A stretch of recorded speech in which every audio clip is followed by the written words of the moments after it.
Hello, guys. Today we work with our book page number 114. And with this page, we are going to talk about what is it. ¿Qué es eso? What is it? Los alumnos pronunciaron esta pequeña preguntita, what is it?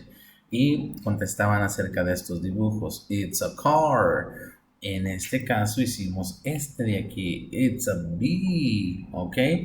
What is it? It's a bee. What color is the bee?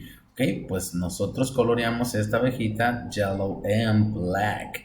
La hicimos de esos colores y nos quedó muy bien.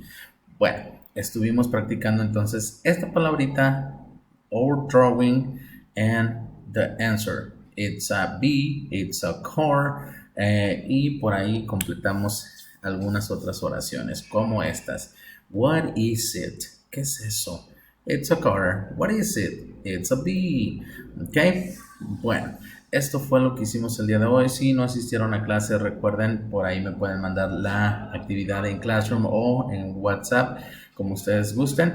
Y nos vemos entonces el Monday. Have a great weekend. See you later. Bye bye.